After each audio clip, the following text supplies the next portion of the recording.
Pressed by Torres, the set, the kick, and the pitch. It's deep to left field. This one may be off the wall, maybe in the screen.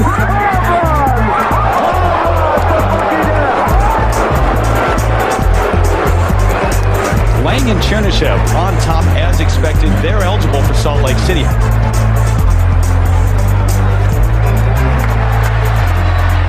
Shoots from downtown for three. Right there was Billy Mills. Billy Mills pouring on the scene. Billy Mills is ready, putting it up. Billy Mills has the lead for the United States heading towards the finish line. Billy Mills. The state Billy Mills has just won the men's 10,000 meter event. The first time the United States has ever won this event. Billy Mills. Puckett on a straight drop back. Here comes the rush. Gets up. And finally to the right. Puts up running to the left. Rolls on the move. And it's caught by King at the 40. King takes off the 50. Touchdown Raiders.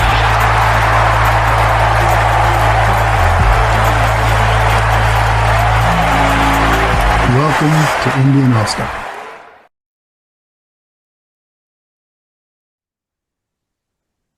There we go. All right, Bill Black with NDN All-Stars Podcast here. It's my pleasure to speak with today multi-award winning sports writer and author Lew Freedman. Lew, welcome to NDN All-Stars. Thanks for having me. Glad to be aboard. I would love to talk to you about your book. Actually, the only one that I found so far that talks about Cherokee baseball player, Hall of Fame pitcher, Early Wynn, and the 1959 Chicago White Sox. I actually have my copy of the book right here. Whoops. There we go. Fading in and out of the. There's my copy. Hey, look at that. We're twins. Yeah. So you're prolific sports writer, prolific author. Why did you pick the 59 White Sox and Early Wynn? What about that made you? It's not a hard and fast way ideas come to you, but in this instance, this is I can't hide my age. I'm old. So the 1959 World Series was the first one I ever followed on television as a kid. Okay. At 8 years old. All right. And I remembered so much about it, the Dodgers, the White Sox, and all that. Mm-hmm. And I moved to Chicago and was writing about the White Sox and doing projects researching the White Sox. So the two of those things are linked, sort of in the deep recesses of my memory, thinking back to the good old days of 1959, just as a kid I can still right now even picture when the Dodgers were playing in the Coliseum because they hadn't built Chavez Ravine yet. Okay. And they had that short outfield fence in left field. And I mean, it was a huge ballpark, but it wasn't a ballpark. It was built for, the Olympics in the 30s. Right. But in field any is case, massive, left field short. Yeah. Yeah. But I was, because I grew up in Boston, I was basically an American League fan. So I was rooting for the White Sox, even though they didn't win. But I also, as time passed and I got older and followed baseball history, read up on it and everything, there were several guys on that White Sox team that I enjoyed. Early Wynn was one of them. I never met the man. He had passed away by the time I had done this project. Mm-hmm. But I was always intrigued by his career. And especially it was my interest was piqued because of the 1959 season, which was probably his best. He won 22 games. He won the Cy Young Award. Right. He was the leading thrower on that White Sox team. He's the guy that 39, 40 years old. That's an amazing accomplishment. Yeah. Yeah. And he won 22 games. He was great that year, and I was always, as simple as this sounds, my name was Lew, and I was a Luis Aparicio fan. Oh, hey, yeah. That again, when you're a kid, you latch on to things for different reasons. Whatever connection you have, yeah. Yeah, and That's so awesome. and Nellie Fox was on that team, another future Hall of Famer. But as I spent some time, living in Chicago and writing about the White Sox, some of those guys would appear on the scene. Like they might just come to a game or be in the press box or be in the dining room or something, and you get a chance occasionally to meet with them and talk to them. So that's probably a combination of, and plus I always remembered that Early Wynn's pursuit of the 300th victory was this ordeal. Unfortunately, he had been so great, and then he was he was older, and he was so close, and he knew, and we knew he had to get the 300th win, and he tried so hard for so long, and it was so close, and he was missing out, and then he finally did it. And if you look at his all-time lifetime record, he retired with exactly 300 wins. Exactly, he got the 300th. So I was always happy about that. And even and now as perspective as a much older adult, I'm so happy he got it, because there were times in baseball history where stats didn't mean the same as they do now, and guys came close to certain landmarks. I mean, if you look, this is a different kind of situation, but Lou Gehrig, of course, was. I infamously faded out abruptly from his illness. Right. When he was his last year where he suited up at all for the Yankees. And if you look at his lifetime record, it was like he had 493 home runs, not 500, and he had 1,995 runs batted in, not 2,000. That was because of the illness, but you kind of you kind of inwardly wish, another couple weeks, Yeah, boy. He'd done it. So, but Early Wynn did it. He persevered and did it and got that 300th, and I was always happy for that. Even though this was all going on as a kid, I always remembered it. Sure. So being in Chicagoland, being around the White Sox more, much more, and going to the park, and they weren't drawing that well. So if you were there, it was looser, and unfortunately, since this book came out, a lot of those older guys have passed away. Right. So I was fortunate to be able to talk to them and interview them when I did. A surprising number. It's just one of those things that happens sometimes. And it's the passage of time, because obviously if you were in your prime baseball years in 1959, eventually you're going to be in your 80s. And when you're in your 80s, more guys are likely to pass away. Right. So I was an Early Wynn fan, and because of the research I did, I really learned a lot more about him during the fabulous stages of his career with the Cleveland Indians. And that's where he really shined, even though it was more personal with the White Sox than Chicago because of the nature of this, in his own life, when he was one of the best guys in the league for a long time, it was all representing Cleveland. Sure. So, well, and that's something that I want to get into a bit, talk about his career and how prolific and how pretty dominant he was, because through the passage of time and everything, kind of lose sight of that impact, Absolutely, that happens. Yeah, and he is one of those guys that it's happened to. 300 wins, as we know now, the way baseball is constituted, nobody's going to get there again. No. Nobody's close. Yeah. And there was a lot of talk in the last couple of years about Justin Verlander, but Justin, as much as I love Justin Verlander, and he is a Hall of Famer, he's still only like around 250 wins, and he's 40 something.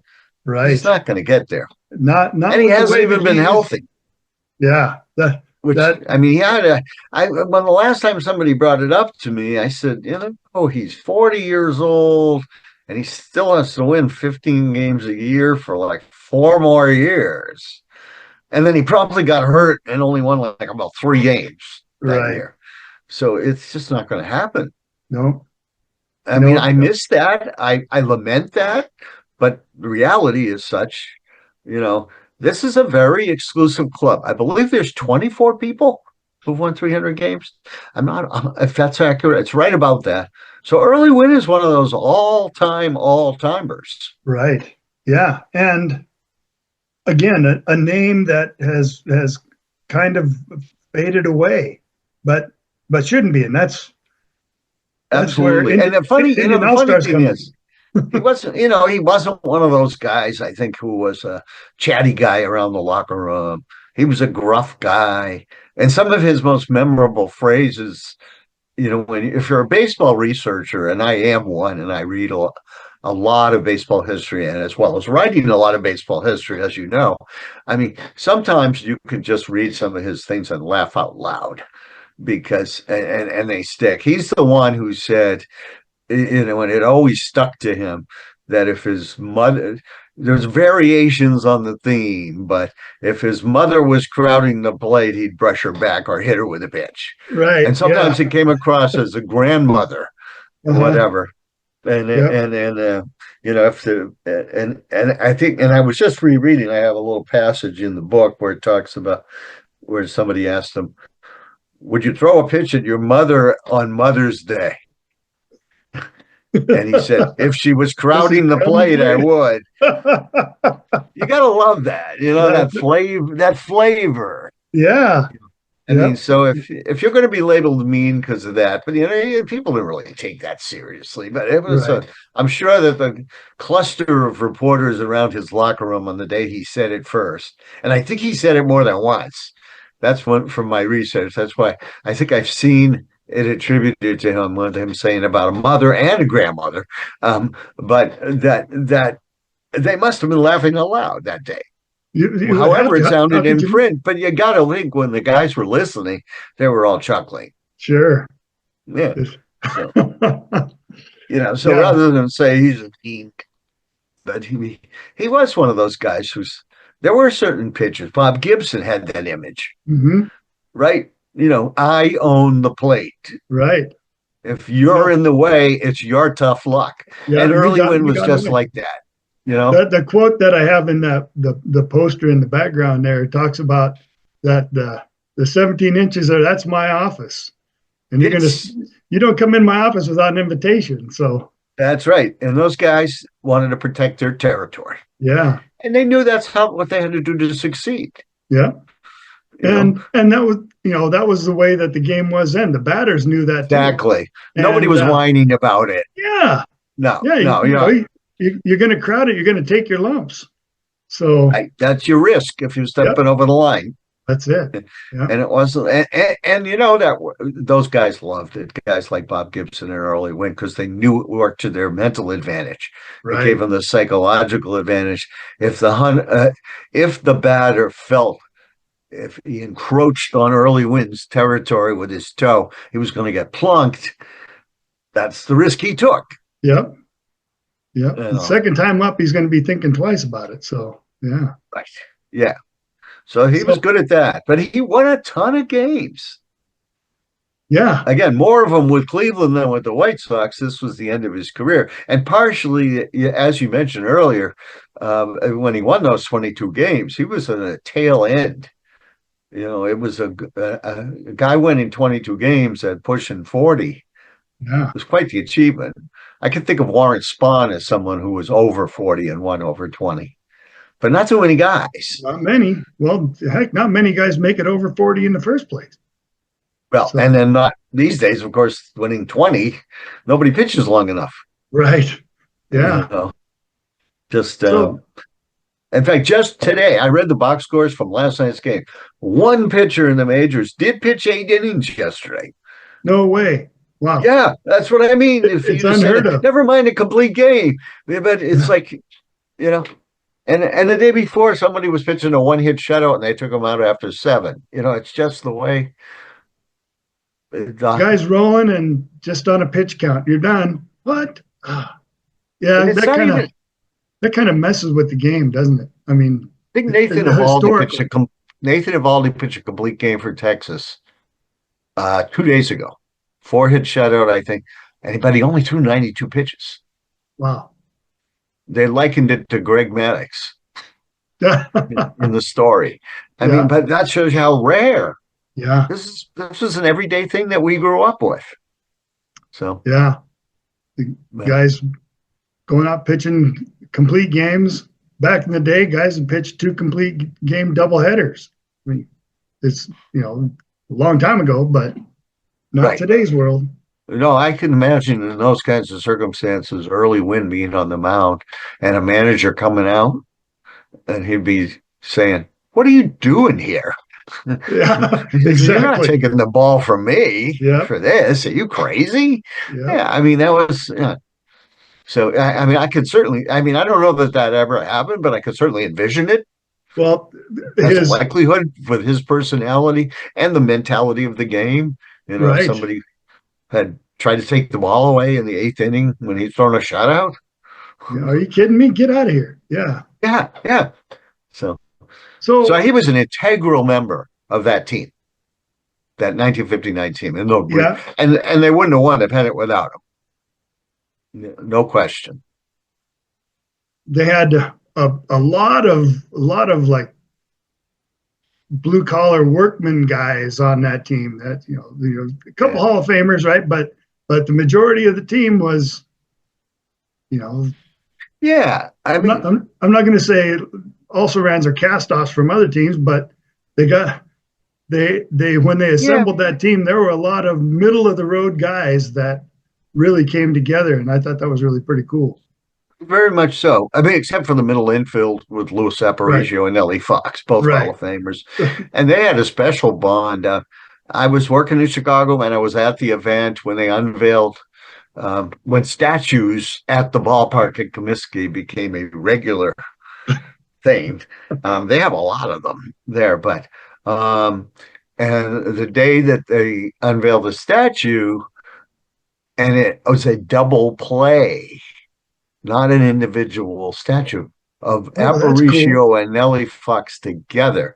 Now, Nellie Fox died young from cancer. He was in his 40s, so he was not there. But Louis Aparicio practically never came back and made public appearances. Of that team, he's still alive. He's well into his 80s, but he's always in Venezuela. I mean, he would never come back and make a. But for that event, he was there, involved, open and accessible, and it was a treat to be able to talk to him about their relationship and that, because he felt so strongly about it and was so appreciative of the fact that the statue included the two of them together.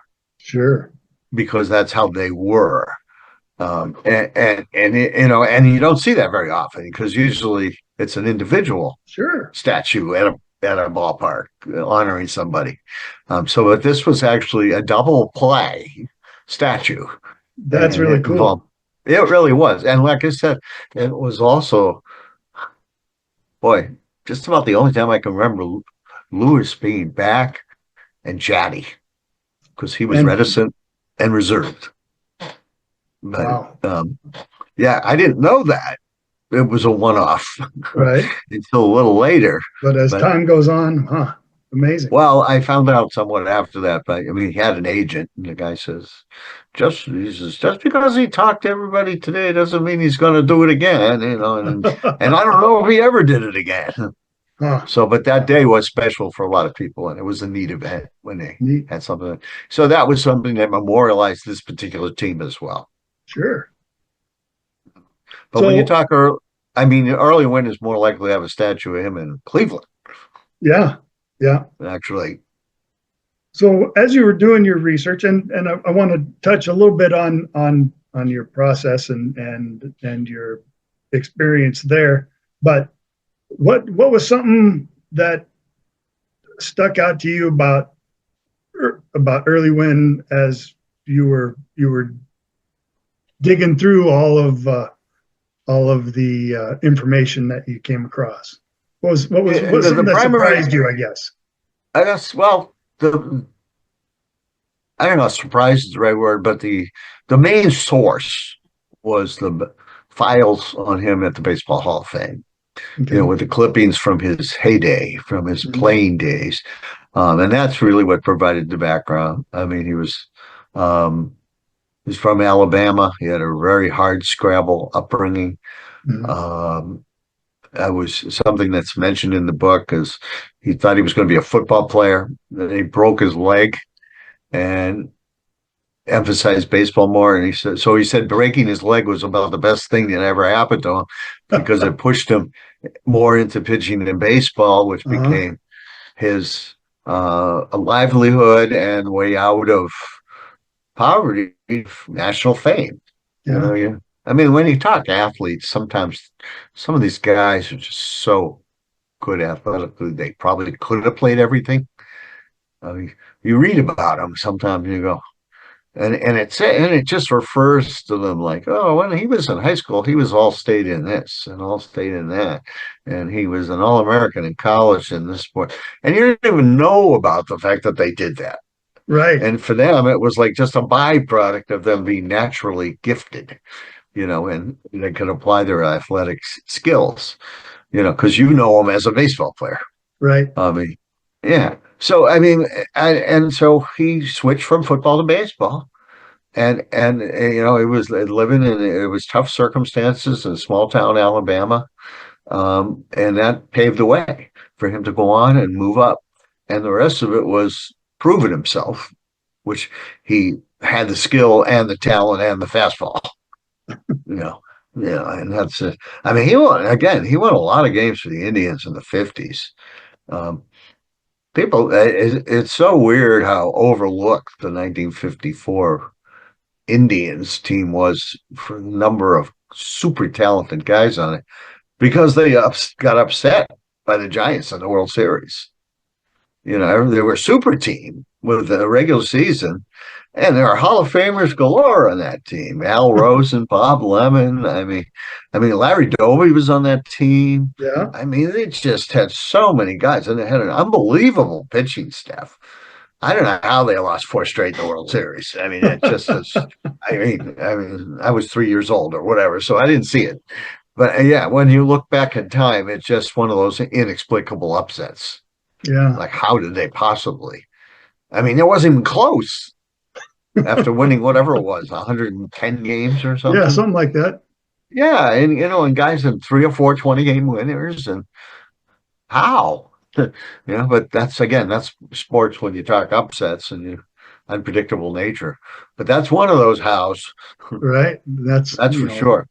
And so he was part of that. So, but I it's weird. I mean, I don't know how much preservation of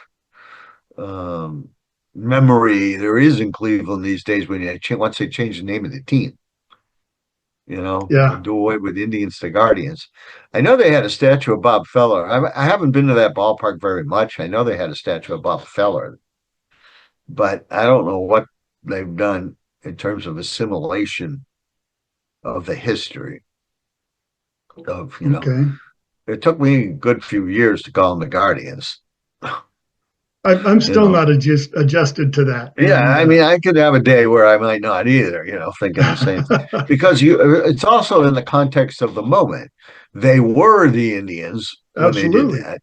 Mm-hmm. And then I can't tell you which year they became the Guardians, but if you're like writing history, well, when they actually played that, they were the Indians. Yeah. So you have to think about it that way. It's like the Gulf of America. Or Mount McKinley and Denali, whichever week it might be. Yeah. Or who you're talking to. Yeah. Yeah, right. So anyway. But it was an interesting group of guys. It was not a powerful hitting team. I mean, you got guys like Luis Aparicio would lead the league in stolen bases 7 years, I think. I mean, he led it all the time. And I think the MVP was Nellie Fox of the league, but it wasn't for home runs. He hit fewer home runs than me, I think. I mean, he wasn't one of those guys. I mean, Al Smith was a very solid outfielder. But again, not a 300 hitter with 30 home runs. And Jim Rivera was the one thing I always remember about Jim Rivera. It was you remember when Bill Veeck was the owner, and Bill Veeck had the year where he wanted to introduce that kind of period of time of White Sox to wearing shorts. Oh boy, as uniforms. And Jim Rivera was one of the guys who modeled the shorts. So I always had this picture in my head of Jim Rivera in White Sox shorts. But that didn't last very long. That was a horrible look. I was going to say it was a horrible look and not a great idea. Yeah. It did not sing. It did not stick either. No. But he was one of those guys from that time period too. A lot of solid ball players. Not so many fabulous hitters. They won 94 games, which wasn't a huge amount, to win the pennant. Again, no playoffs back then. Right. And they lost to the Dodgers. So, in the World Series. The first LA World Series. Yeah, it was. Yeah. Funky enough that it was in the Coliseum. Funky enough that the Coliseum is still there and they're going to use it in the Olympics again in 2028. Yeah. That building is still going to, I'm sure it'll be spruced up a bit, but it's got the same building that started with the 1932 Summer Olympics. Yep. Became the Dodgers' home, set attendance records. The Major League Baseball attendance records were all from people going to games at the Coliseum. And we'll come back around now, like over almost 100 years later, that's for another amazing. Olympics. Particularly in today's world where stadiums are built and torn down, my beloved kingdoms toast. Right. And the citizens of the state of Washington are still paying for that all these years later. But to have a venue like that last for so long and be viable, there are complaints about the restrooms and all that kind of stuff, but still, it's pretty amazing. UCLA or USC who used it for home football? I can't remember which one. I think it's USC. I think it is. Yeah. It was. I know. Yeah. So yeah. So they use it all the time. It's not just that it sits there. Right. Yeah. It has a tenant. Somebody's home field. Right. Which is still kind of amazing when you think about it. Yeah. So, but so it'll come around again. So, why do you suppose that when I was looking up for any information about Early Wynn, I came across your book, and that's really kind of it. Why do you suppose that is? That there isn't more out there about him, because he is the Hall of Famer, 300-game winner. Like you said, that's pretty exclusive, elite crowd. What do you suppose that is? And this is not any sort of expert opinion. I'm just asking because you dig into this stuff. I agree, though. That's a very legitimate question, and there are a lot of people. And a lot of people like me who write a lot of baseball. And I looked at this as a way to tell this story, but also emphasize Early Wynn. But you're right that there probably should be a book just on Early Wynn. And it's unusual when somebody of a certain stature falls through the cracks in baseball more than any other sport. And to prove that, I just finished writing the book like a couple of weeks ago, turned it in, of someone who kind of fits the description of somebody we're talking about here, who was very famous in his time, a super Hall of Famer, who was probably on the top 10 list of greatest players ever at his position, not underexposed based on what city he played in, and there was never anything about him. And that is New York Yankees catcher, Hall of Famer, Bill Dickey. Okay. It turns out, when I did the research, it was a hell of a challenge to come up with the right amount of material. And that's probably why. Okay. This is a guy who, I mean, when you think about it, he accomplished a tremendous amount. He came up at the tail end of Murderers Row with the Yankees, was teammates with Babe Ruth and Lou Gehrig, was the mainstay of the team through the Joe DiMaggio era. Actually briefly managed the Yankees, was a longtime coach of the Yankees under Casey Stengel, taught Yogi Berra how to catch. Yogi was a great hitter, but apparently not a good fielder. And he said, one of the great Yogiisms that I came across for the book was he learned me all of his knowledge. That kind of, and he tutored Elston Howard too. He also never opened his mouth, apparently, from all the clips I saw. He never told stories, almost. He never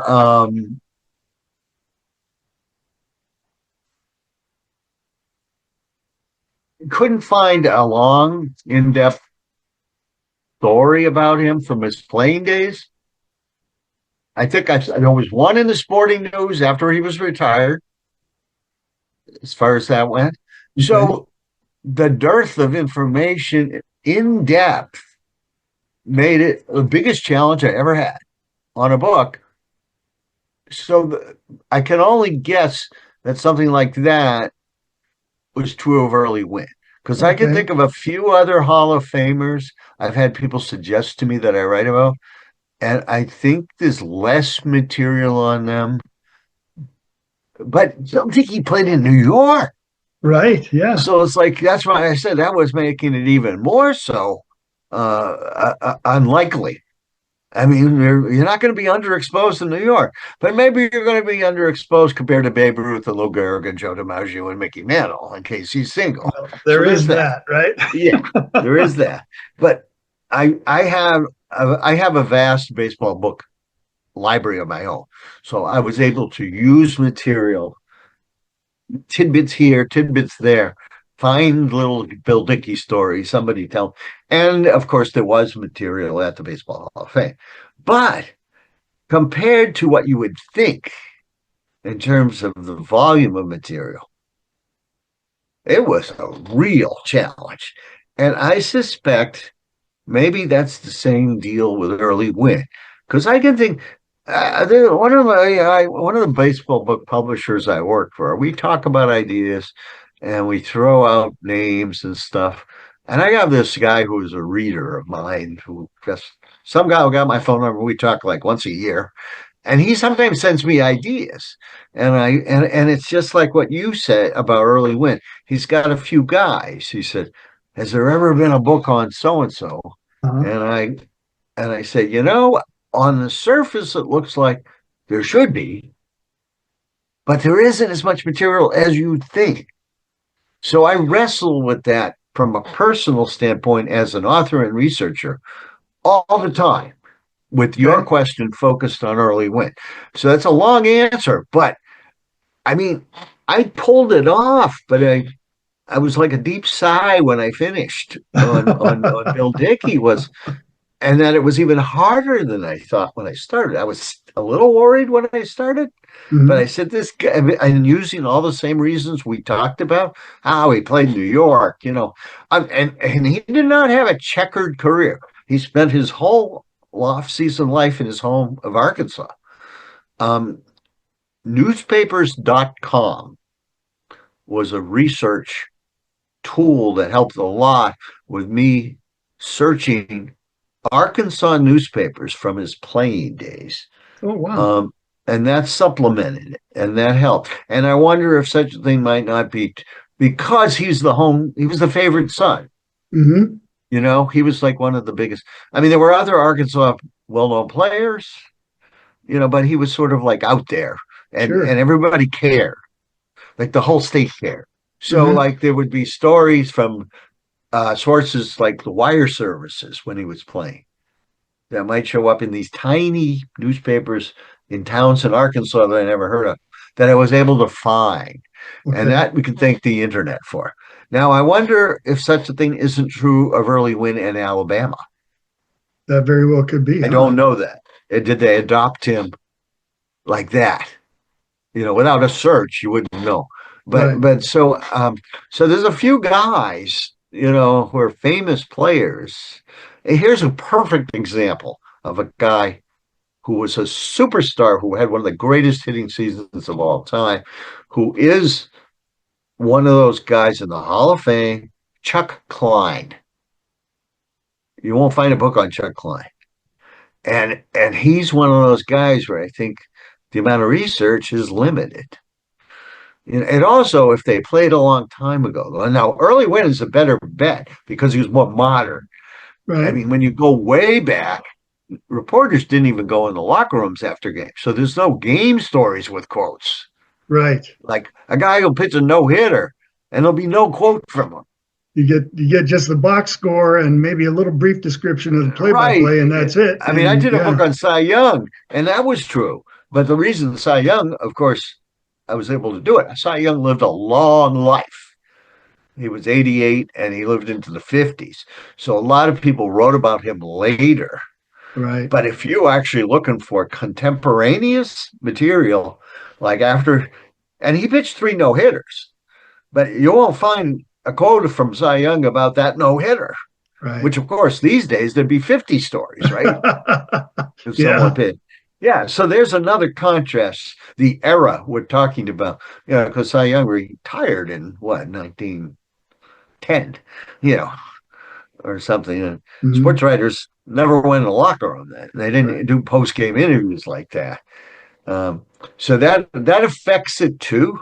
Mm-hmm. So that's the best my theory could give you on Early Wynn. But I still think there might be more there, But I did put a lot of Early Wynn in this book. Yeah, you did, and that was on purpose. Well, because I figured he was that. It was very important, I thought.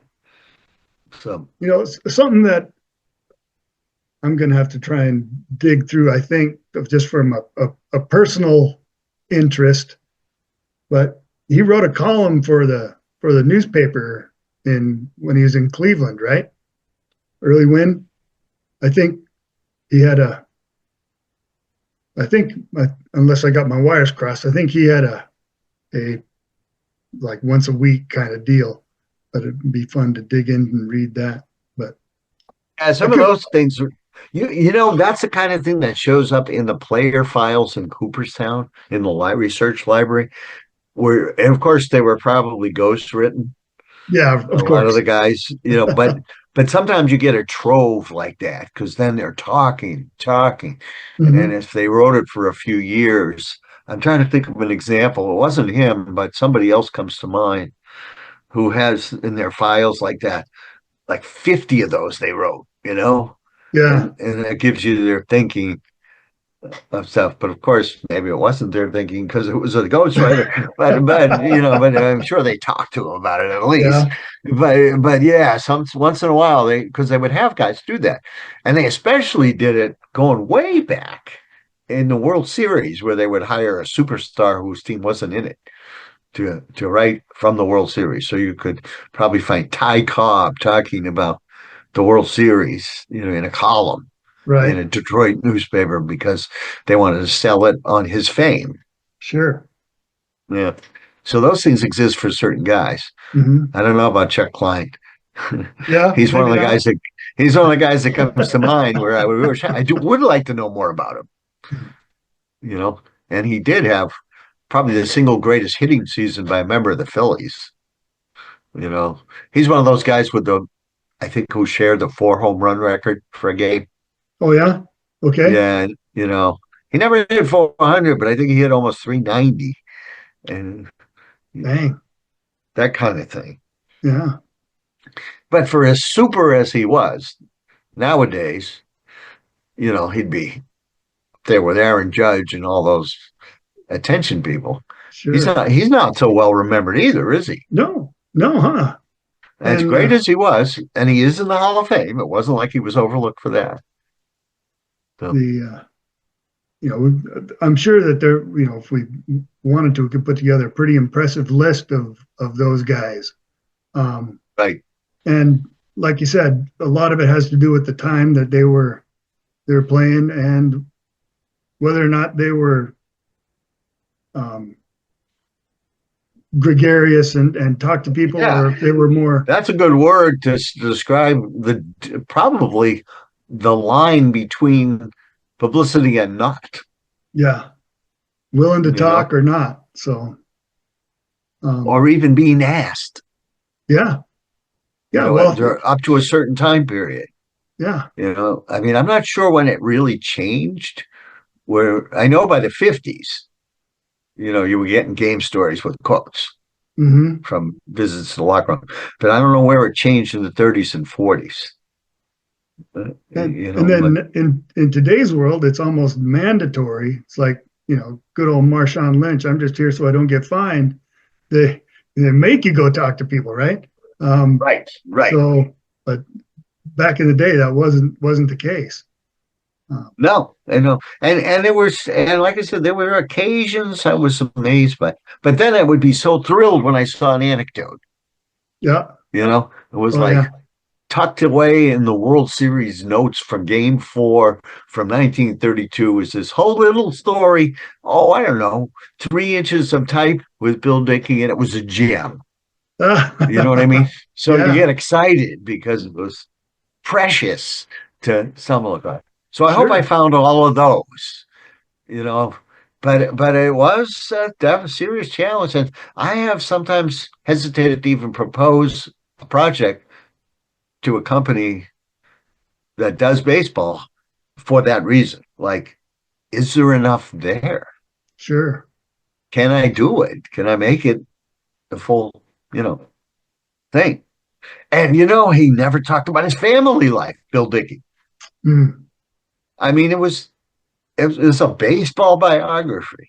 I mean, it had so little on his family, even because there was, of course, it was very trendy at certain times, even for a New York the social pages, the women's pages, where a World Series player might have a woman from the society page go interview his wife at a game and always refer to them as Mrs. Dickey in the story, never used her first name or anything. And I came across one of those, and it actually was useful. But I mean, it was not, but it was rare. It was like, it made it seem like, thank God I found this piece of paper, like that, So I think you got to go through the time period too, and how things were reported and dealt with, and now it's the era of overkill. Yeah, very much so. Yeah. I don't care what color underwear he was wearing when he hit the home run. That's not really pertinent, but actually I would have been happy. Someone probably asked that question. To tell you the truth, I would have been happy if it said that he was wearing green underwear. Thinking, because it would have said something, right? Something different, distinctive, and colorful. Yeah, I probably would have seized upon that. So, however, it did not exist. Okay. Yeah. So we talked a bit about your process when you latch on to a project like the Early Wynn book. And you have talked about spending time in the Baseball Hall of Fame library. Not to say that there aren't other resources or your own book collection. On a typical project, when you start out, how do you go about gathering all your information? It's a pretty broad question, I know. It is, but it also the time element. I mean, look at the contrast where I just mentioned Bill Dickey. Bill Dickey's been dead for 30 years. All his teammates are dead. So you're not going to get any firsthand stuff. Right. When I did the 1959 White Sox and Early Wynn had passed away. However, many members of that team were still alive. And I was fortunate enough to be able to reach out to them and get them and talk to them directly, in addition to those other printed sources from the past, whether they be books or once a month in the way of books on that group. But an old newspaper clippings, the sporting news, the Sports Illustrated, Sport Magazine. But so in that case, where you got people who are alive, you can set out and try to track them down and talk to them. Sure. And that's, and that's helpful. Bill Dickey, again, his name is in everything about Yankees history, useful or not. So at least there's, and the Yankees of those people, those eras, the Babe Ruth. I mean, he was Lou Gehrig's roommate, right, on the road, and they were best friends. So that was material that was printed in books through Lou Gehrig, as well as people interviewing when he died and things like that. So there were things to be found where Dickey talked about the sad period, where he could see, because he spent so much time with them, he might send something ahead of other people. I mean, if you were living with a guy in the road, so you can still get it firsthand, even though the people are long dead. But again, you're talking very different eras. When I was writing this 15 years ago, many members of that White Sox team were still alive and had lived it firsthand. So to be able to track them down is a huge benefit. I wasn't going to find those people for Bill Dickey because they were all gone. And again, and that can affect whether or not you even undertake a project. Sure. To see what's realistic. I keep using Chuck Klein as an example. There are other people like that. And Hall of Famers who have never had their whole life story told. But their contemporaries aren't around either. Right. So the first hand is missing. I have a book coming out. I was a boxing writer. Oh yeah. With the Philadelphia Inquirer during the last great heyday, catching Sugar Ray Leonard, Thomas Hearns, Roberto Duran, Larry Holmes, and so I've always been interested in that. And I have a book that I did of Dempsey and Tunney against the backdrop of the Roaring '20s. Okay. And actually, I mean, Dempsey's been written about a lot. Tunney's been written about a lot. But I actually was able to talk to some people who, in the boxing world, who had met them, still, but to me, the most fun I had with that was the backdrop. Roaring '20s stuff that I researched. Sure. That was different from outside the boxing world. And I actually had more fun with that part of it, maybe. But altogether, I thought it worked out well. It hasn't come out yet. That book's not coming out till later in the year. But it was looking forward to that one too. Yeah, it was again where the protagonists were dead. Right. And I actually had a piece of cheesecake once at Jack Dempsey's restaurant many years ago, but he wasn't there. However, my favorite story for the whole book, and this is the unexpected. There's a well-known boxing promoter who's retired in Philadelphia named Russell Peltz, who's in the Boxing Hall of Fame, who was always a boxing guy, even from the time he was a kid. He used to watch the fights with his father and all this. He's in his 70s now. Yeah. And he didn't care who it was he would watch. But he once took a road trip in high school from Philadelphia. They took a bus trip to New York City, and they hadn't planned lunch. So he actually managed to convince the chaperone they should eat at Jack Dempsey's restaurant. And lo and behold, they go in there, and Jack Dempsey is there in a corner booth. So Russell actually goes up to meet him. He gets his picture taken with him. And 60 years later, Russell still has that photograph on his desk. That is awesome. Of him and Jack Dempsey. Yeah. And it was because he was able to push for them to eat there. And Jack Dempsey, I remember, I'm old enough to remember when Jack Dempsey's restaurant was there in Times Square, but even though it's been gone for a long time. Yeah.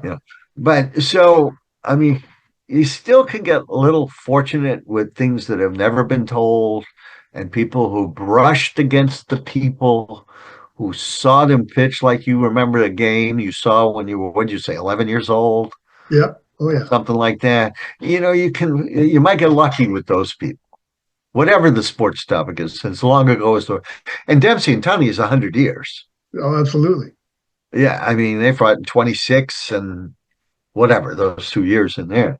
So, well, Jack Dempsey is number 6 on my all-time Indian All-Stars list of Indian All-Stars because he was part Cherokee.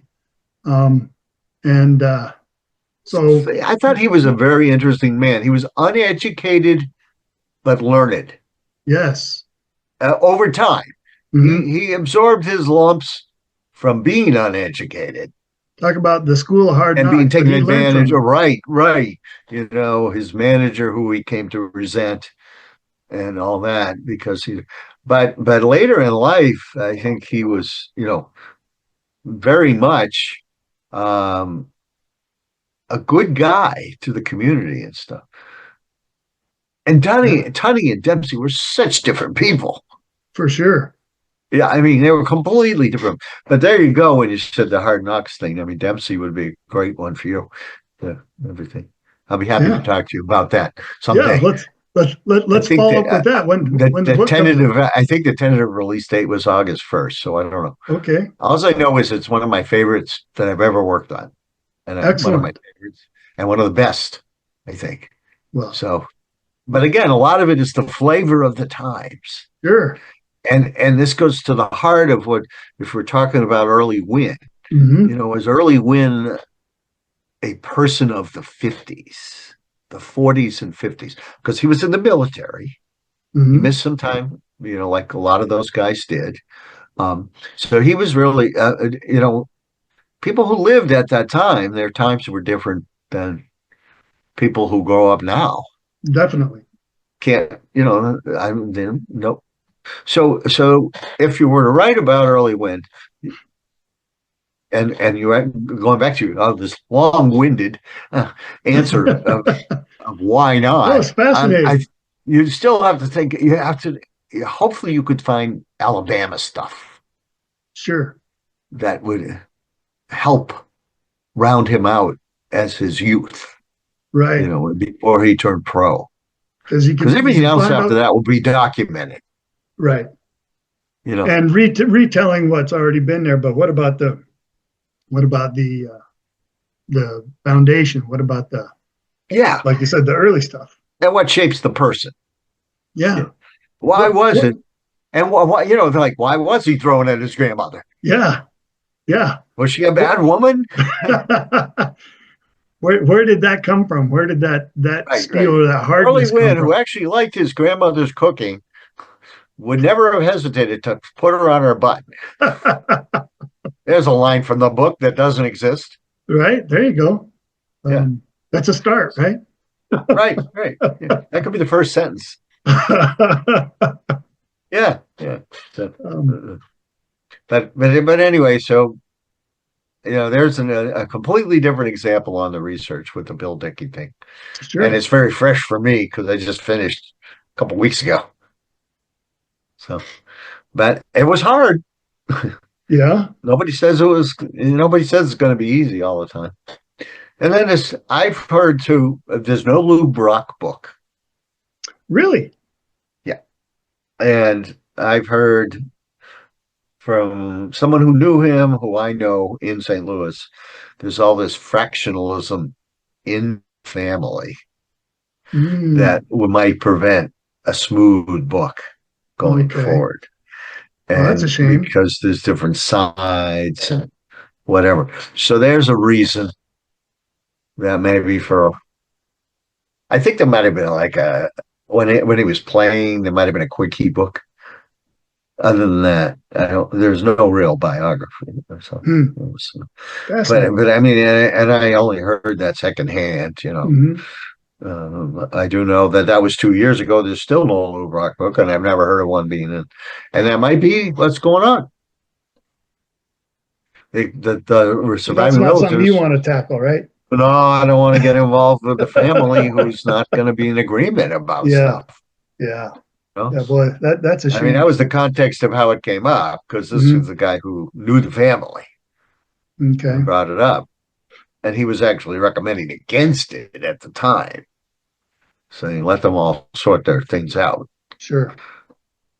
So, but I would have been interested, you know, because he's a cool guy. Crazy roadblocks and stuff. Yeah. Yeah. You can't have that. Yeah. It's not like it's going to make a ton of money. So people might have the delusion that it's riches. Right. It's not.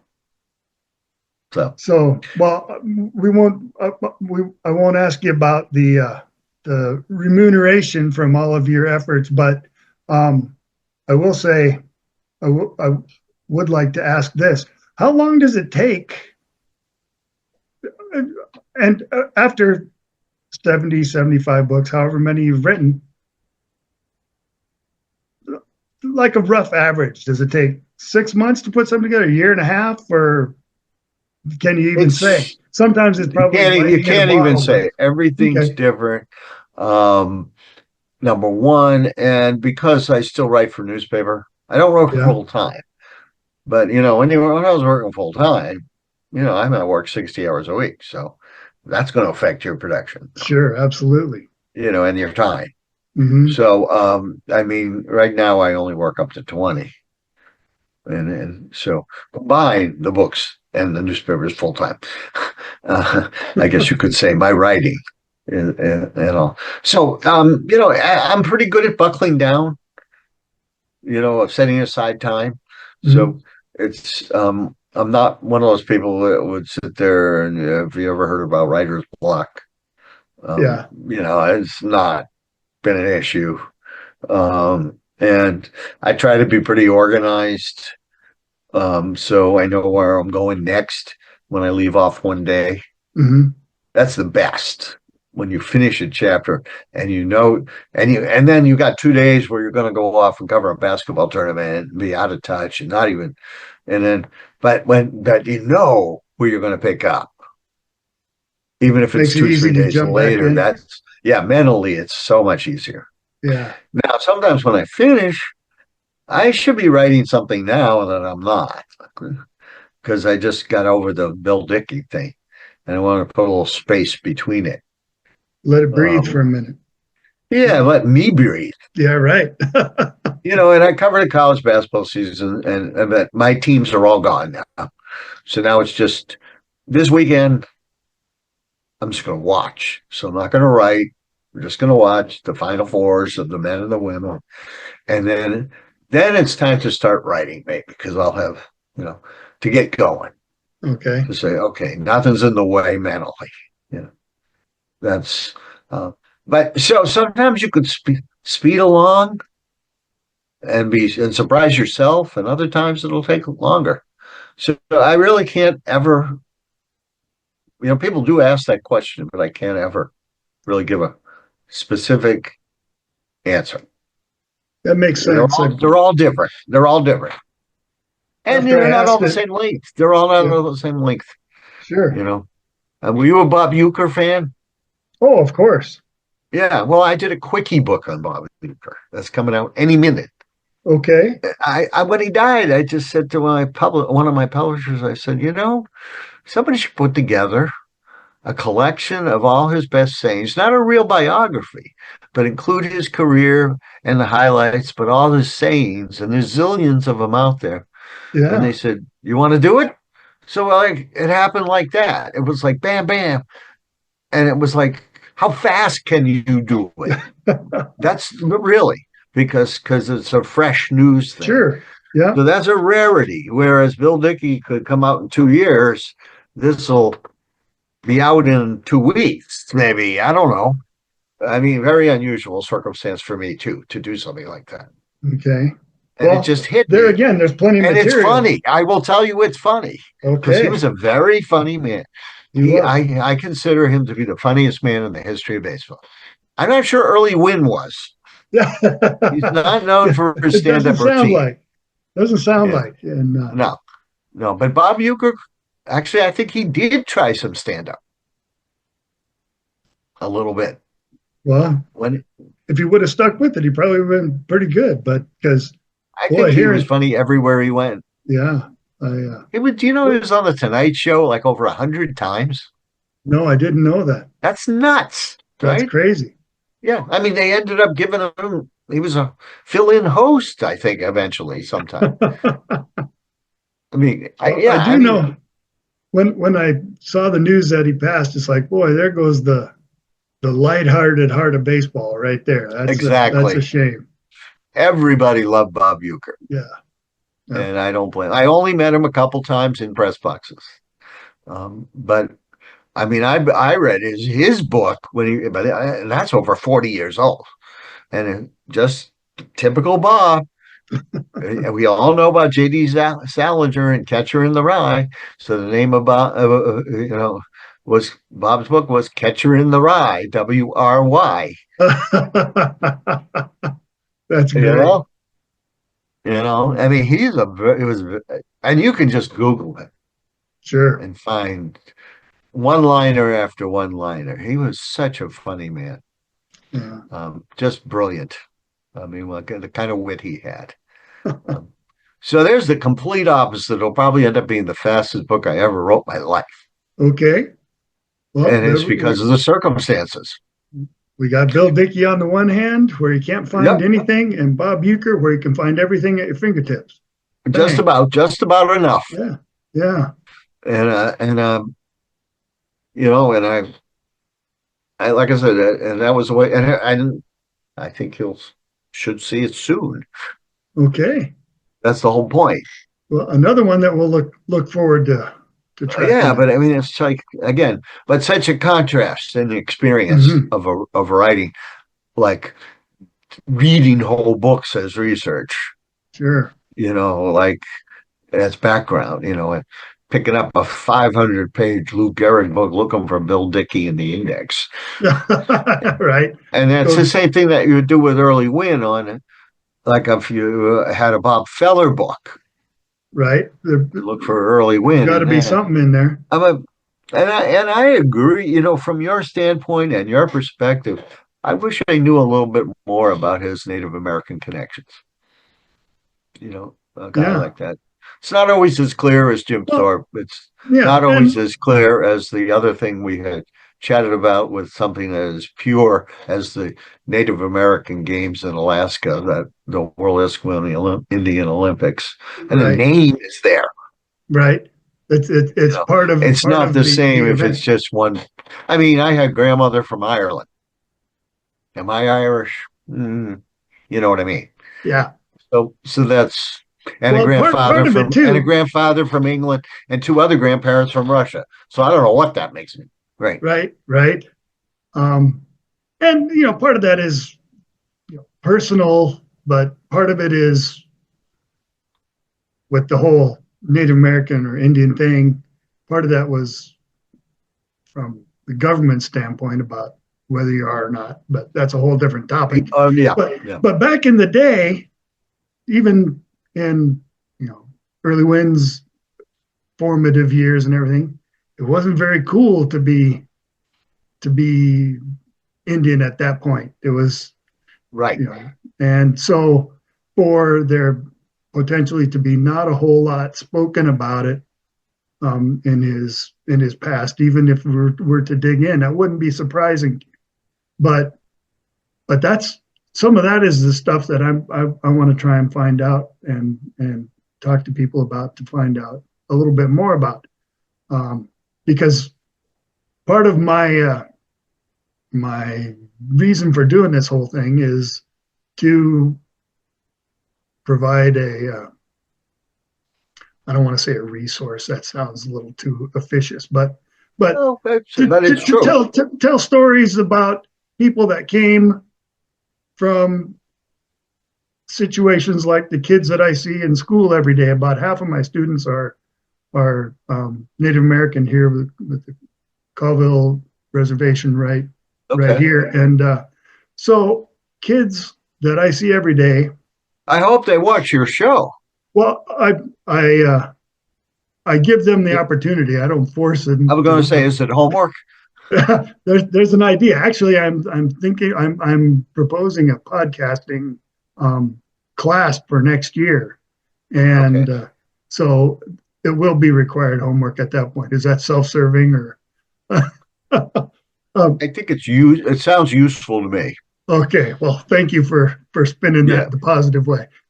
Yes. Anyway, I want to provide them with some role models or to show that people that started out just like them can do great things. And absolutely. And so that's perfect description. That's really what this is kind of all about. So anyway. And as well as history and heritage. Yeah. All of it. You know, that guy behind you on the wall, Jim Thorpe, is no better example, no bigger one in American history. Yeah, for sure. Who's underneath him? That's a guy, MMA fighter, Dan Henderson. Okay, that's one sport I don't follow. I did not make the transference from boxing to MMA. Yeah, it took me a while to kind of because I was huge boxing fan growing up, and when that first came out, it was like, oh boy, I don't know, but I don't think I ever got past it. Yeah, that's all right. What can I tell you? Yeah, I know the people at the Boxing Hall of Fame in New York, and I had a nice run as a boxing writer, written a few good boxing books, but not the same to me. So I have it was always the people. Yeah. I mean, that's the story, right? I mean, everybody can watch the people, fight, but it's the people that make the story. You know, and if you were a writer, and it's just like with baseball, you know, you go to the game 3 hours before, and you talk to the guys in the locker room, and then you catch them at the end. But that's the time spent. That's special, and where you get to chat with people and know them, and do more in-depth things with them. And that was certainly true with boxers in the training camps leading up to the fights. Sure, the glitter and the glamour and the big money and the TV was the culmination. But, you know, when you're watching them jump rope and they're talking after that and stuff, that's when it's more interesting. It was more interesting. Yeah. So I can totally see that. Yep. I have a thing that I social media posts on this date in NDN All-Stars. Are we running over here? Oh no, I like I said, I bucked up and got the unlimited time. But thanks for keeping an eye out. Well, I wasn't keeping an eye. I have a thing where I say I have a post on this date in NDN All-Stars history, and it goes through and lists a bunch of things that happened on that calendar day for whatever, and you know, Facebook and Instagram and all that stuff it does. My wife pointed out at one point that there's a heck of a lot of boxing. Why is there so much boxing? So, well, because I think that was documented a lot better, and you know the exact date of everything that happened. But part of that is because it's probably easier to find. You can find the guys' boxing records online, and has the date and the results. It used to be, but it's much better now. Yeah. I mean, it used to be, remember the Ring Record book? Yeah, well, now it's all online. Right. That's the thing, is that I can find that quick. It's hard to find out what Johnny Bench did on August 11th in 1972.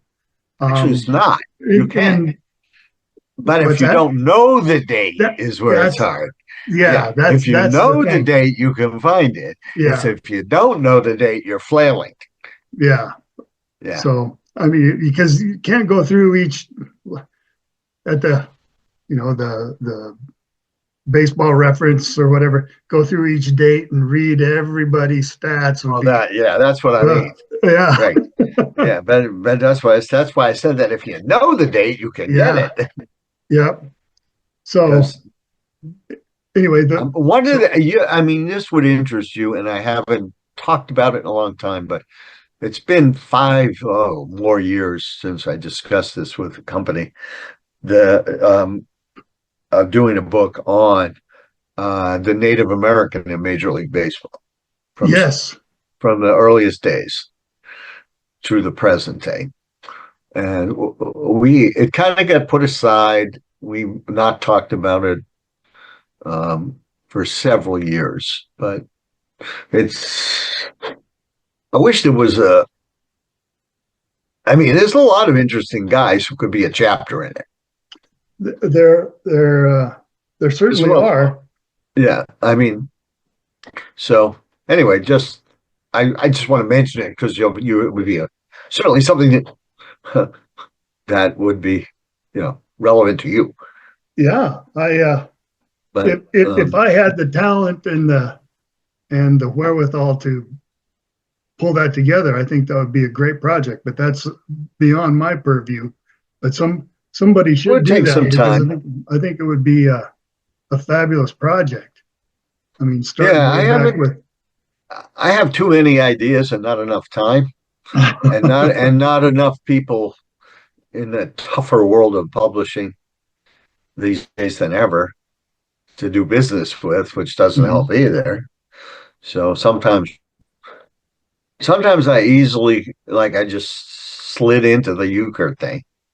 That was totally unanticipated one day and a reality the next. Just completely unlike, a long time talking with ideas and throwing them out there and said, oh yeah, let's do it. And boom.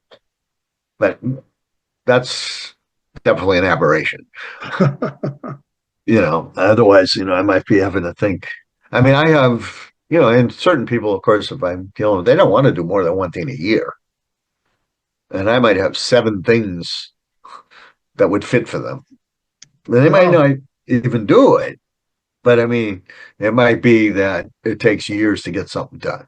Sure.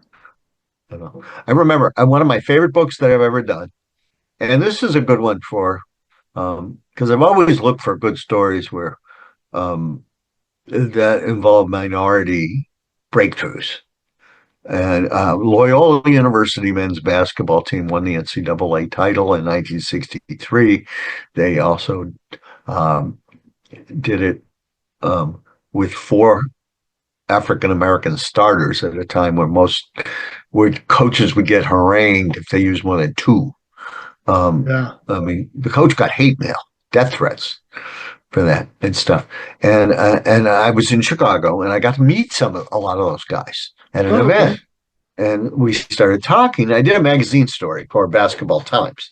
And I said, this could be a book, blah, blah, blah. It took me 10 years. I wrote the magazine story on the 40th anniversary, and a book came out on the 50th. Oh, my. Clearly not planned, but that just shows you how things can happen. And sometimes things that look like they're dead in the water could come back to life. Sure. Yeah. And I'm so happy I did that book. It's one of my favorite things I've ever done, most meaningful. I know. And indeed, this is another case like the White Sox book, where since that book came out, several of those guys have passed away. So they got to see it. That's got to be a little personal rewarding for you, is it? Yeah. And then they started dying. Yeah. You know what I mean? Tough. And again, they're not because they were young. They weren't. It wasn't like a plague. It wasn't because they were flukes. It was age. Right. It was literally just the normal course of events. Yeah. Yeah. Yeah. So that was one that was special in that way too. So, anything else on early? Are we done? Yeah. No, I think filled up our time. Just about. I do have one other question. I told you I'm not Dan Rather earlier, right? But I did. Whatever. I did swipe one thing from his big interview show that I really enjoyed watching when he was doing it. His last question to all of his guests was, is there anything that I didn't ask you that you wish I would have or that I should have asked you? I've hardly ever thought that or been asked that, actually. That's why I like it. But I think in terms, I can't. I mean, this book would not have existed without Early Wynn. Hence, that's why the title. As much as it was a team deal, and team achievement, and that was their first pennant in 40 years since the Black Sox scandal. The Black Sox, yeah. Yeah, because that team went into a super tailspin from being one of the best teams in baseball to being awful.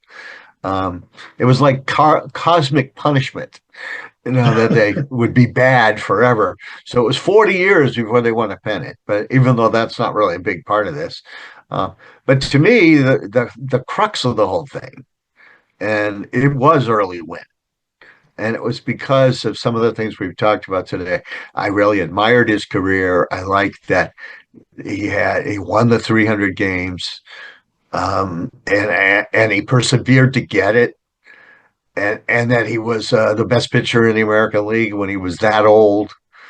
I mean, all of those things appealed to me as essentially he put the team on his shoulders, and I put the book on his shoulders. You could say that. Okay. So he was the main character in that sense, and I will always think of that book that way, even though I never got a chance to meet him, and I did get a chance to meet and chat with and had joy speaking with several of the other guys. Well, I'm envious of that experience. That would have been pretty cool. I know that when my neighbor Earl Torgerson, when he passed away, I think it was in 1990,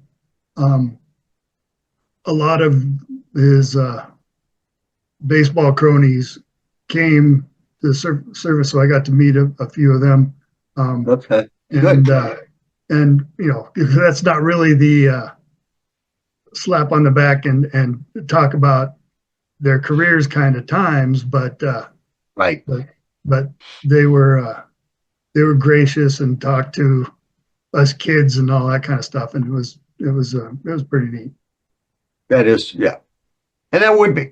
When I was a kid, I never met anybody like that. I mean, the New York World's Fair, there are a few basketball stars or something signing autographs that I got autographed, and I think I still have them in a box.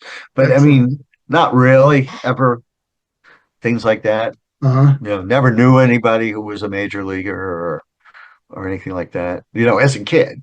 Yeah. So, but. Well, I want to thank you again for taking the time, and I look forward to chatting with you again. You brought up a few extra things that I think we might be able to talk about. Anytime we can work it out with our mutual schedules, and excellent. I will send you an email, and I will tell Nicole Johnson about you. Okay, I appreciate it, sir. And again, thanks, and I look forward to the next one. Thank you. All Take right, care. Lou. Have a good good luck day. with the show. Thanks a lot. I appreciate it. Take care. Take care. Bye-bye. Bye.